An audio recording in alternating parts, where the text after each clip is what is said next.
സുവർണ കഥകളിലേക്ക് സ്വാഗതം. എനിക്കൊരു ചെറിയ പണിയുണ്ട്. അതിന് ഇത്തിരി തൊയ്രം വേണം.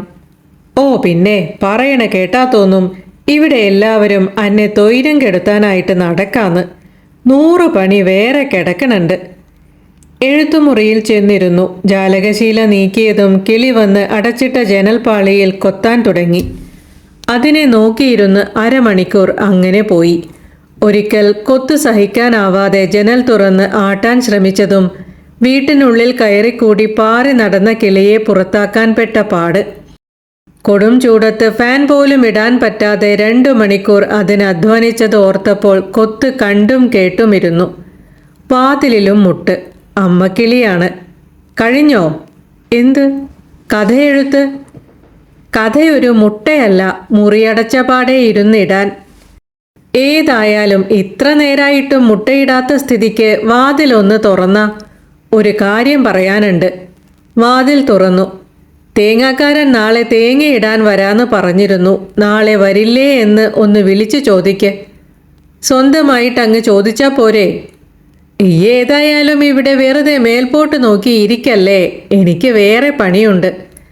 തേങ്ങാക്കാരനെ വിളിച്ച് ഡീൽ ഉറപ്പിച്ചു. അരമണിക്കൂർ ആ വഴിക്ക് പോയി കിട്ടി.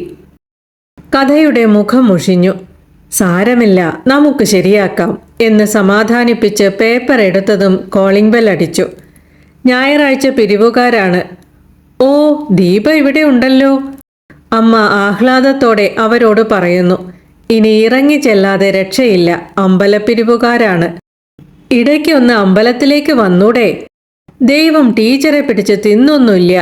ഒരാൾ തമാശിച്ചു. ഇപ്പൊ എഴുത്തൊന്നുമില്ലേ? കവിതയൊന്നും കാണാറില്ല. ഞാൻ എഴുതാത്ത കവിതയുടെ ആരാധകനായ മറ്റൊരാൾ കുശലം ചോദിച്ചു. അരമണിക്കൂർ അങ്ങനെ പോയി.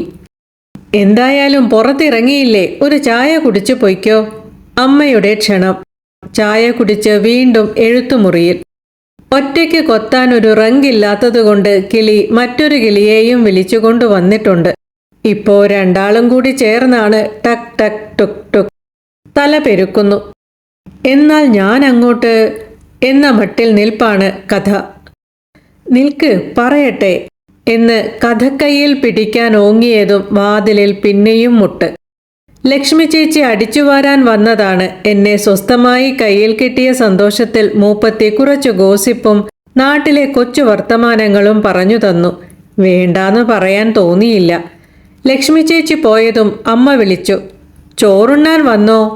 ഞായറിൻ്റെ മൃഷ്ടാന്ന ഭോജനം കഴിക്കുമ്പോൾ ഒരു അശരീരി കേട്ടു. എവിടെയാ എഴുതാൻ ഇത്ര സൗകര്യം കിട്ടാ? കൈ കഴുകി വന്നിരുന്നാൽ മതിയല്ലോ. അതു ശരി തന്നെ. സത്യം തലയാട്ടി സമ്മതിച്ചു കൊടുത്തു. വീണ്ടും എഴുത്തുമേശ. കുത്തി നിറയ്ക്കപ്പെട്ട കുമ്പ ഓളുടെ ഒരു എയ്ത്ത് എന്നും പറഞ്ഞ് കണ്ണിന്റെ ഷട്ടർ ഒറ്റയടിക്ക് വലിച്ചു താഴ്ത്തി. ഒച്ചയും ബഹളവും കേട്ട് മയക്കത്തിൽ നിന്ന് കണ്ണു തുറന്നപ്പോൾ വല്ലപ്പോഴും വരുന്ന ബന്ധുക്കളാണ്. 6 മണിവരെ അതങ്ങനെ പോയി. വീണ്ടും കസാര വലിച്ചിട്ടിരുന്നു. ശരീരം വെടിഞ്ഞ് ആത്മരൂപിയായാണ് ഇപ്പോൾ കഥയുടെ നിൽപ്പ്. പേന എടുത്തതും അതിഭീകരമായ ബീജിയം പശ്ചാത്തലത്തിൽ മുഴങ്ങി. ഏഷ്യാനെറ്റ് സീരിയലാണ്. ഒച്ച കുറയ്ക്കാൻ വിളിച്ചു പറഞ്ഞിട്ട് കാര്യമില്ല, കുറയ്ക്കില്ല. 8 മണിവരെ അതങ്ങനെ തന്നെ തുടരും. വെർജീനിയ വൂൾഫും ഇസഡോറ ഡങ്കനും അലമാരയിൽ ഇരുന്നു ചിരിച്ചു. ഹെറോൺ റൂമുണ്ട്. സ്വന്തമായി വരുമാനവുമുണ്ട്. സ്വാതന്ത്ര്യത്തിനും വലിയ കമ്മിയില്ല. പക്ഷേ ഞാൻ ചിരിച്ചു. അവരും. 8:30 സീരിയലിന്റെ ശബ്ദം ഒന്ന് കുറഞ്ഞു. ഭക്ഷണ സമയമാണ്. വെറുതെയല്ല പുരുഷന്മാർ എഴുതാൻ വേണ്ടി വീടൊക്കെ വാടകയ്ക്കെടുത്ത് സ്വസ്ഥമായി എവിടെയെങ്കിലും പോയി ഇരിക്കുന്നത്. ഞാൻ പിറുപിറുത്തു. പെണ്ണുങ്ങൾ അങ്ങനെ പോയ ആൾക്കാര് വേണ്ടാത്തത് പറഞ്ഞുണ്ടാക്കും. വെറുതെ അയിന് നിൽക്കണ്ട. ലക്ഷ്മി ചേച്ചി മുന്നറിയിപ്പ് തന്നു. സൗകര്യമേറിയിട്ടുള്ള എല്ലിന്മേൽ കുത്താണ്. ഇത്ര സൗകര്യം എവിടെയാ കിട്ടാ? അശരീരി പിന്നെയും കേട്ടു. അത്താഴവും കഴിഞ്ഞു. 10 മണിയുടെ അവസാന സീരിയലും കഴിഞ്ഞു. വീട് മൂടി പുതച്ചുറക്കമായി. പൂർണ്ണ നിശബ്ദത. അലിഞ്ഞില്ലാതെയായി ചെറുവിരൽ വലുപ്പത്തിൽ ആടി ഉലഞ്ഞു നിൽപ്പാണ് കഥയാത്മാവ്. വാത്സല്യപൂർവം കൈപ്പത്തി കൊണ്ട് തടുത്തു പിടിച്ച കാതിൽ പ്രേമപൂർവം മന്ത്രിച്ചു. ഇതാണ് നമ്മുടെ സമയം, നീയും ഞാനും മാത്രമുള്ള നമ്മുടെ ലോകം. തേങ്ങയാണെന്ന് ഫോൺ ബെല്ലടിച്ചു. മകളാണ്. 10 മണിക്ക് ശേഷമുള്ള വിളിയൊക്കെ ഡിപ്രഷൻ സംബന്ധമായിരിക്കും.